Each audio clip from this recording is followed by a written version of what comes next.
নিলাম থেকে কেউ দলে নেয়নি। তবে ভারত পাকিস্তান সংঘাতের পর আইপিএলে নতুন ঠিকানা পেয়েছেন মুস্তাফিজুর রহমান। সামাজিক যোগাযোগ মাধ্যমে দিল্লি ক্যাপিটালস জানিয়েছে মুস্তাফিজুর রহমানকে দলে নিয়েছে তারা। 6 কোটি রুপিতে মুস্তাফিজকে দলে নিয়েছে দিল্লি। নিলামে তার ভিত্তিমূল্য ছিল 2 কোটি রুপি। ভারত পাকিস্তান পাল্টাপাল্টি হামলার মধ্যে আইপিএল এক সপ্তাহের জন্য বন্ধ হওয়ার পর বেশিরভাগ বিদেশি ক্রিকেটারই তাদের দেশে ফিরে গেছেন। দিল্লি জানিয়েছে অস্ট্রেলিয়ান ওপেনার জ্যাক ফ্রেজার ব্যক্তিগত কারণ দেখিয়ে আর খেলবেন না বলায় তার জায়গায় মুস্তাফিজকে নেওয়া হয়েছে। মুস্তাফিজুর রহমান দিল্লির হয়ে আগেও খেলেছেন।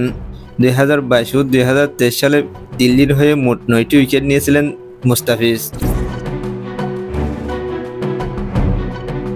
এর আগে পরে হায়দ্রাবাদ, মুম্বাই, রাজস্থান ও চেন্নাইয়ের হয়ে আইপিএলে মোট 57 ম্যাচ খেলে 61 উইকেট নিয়েছেন মুস্তাফিজুর রহমান। মুস্তাফিজই এখন বাংলাদেশিদের মধ্যে সবচেয়ে বেশি টাকায় আইপিএলে ডাক পাওয়া ক্রিকেটার। এর আগে 2009 সালে $6 লাখ দিয়ে মাশরাফি বিন মুর্তজাকে কিনেছিল কলকাতা। এবার তা ছাড়িয়ে গেলেন মুস্তাফিজ। এবারের আইপিএল অবশ্যই খুব বেশি ম্যাচ খেলার সুযোগ পাবেন না মুস্তাফিজ। তার দল দিল্লি এখন পর্যন্ত 11 ম্যাচ খেলে 6 জয়ে 13 পয়েন্ট নিয়ে 5 নম্বরে আছে। বাংলাদেশের হয়ে সিরিজ খেললে দিল্লির হয়ে প্রথম ম্যাচে খেলতে পারার কথা নয় মুস্তাফিজের।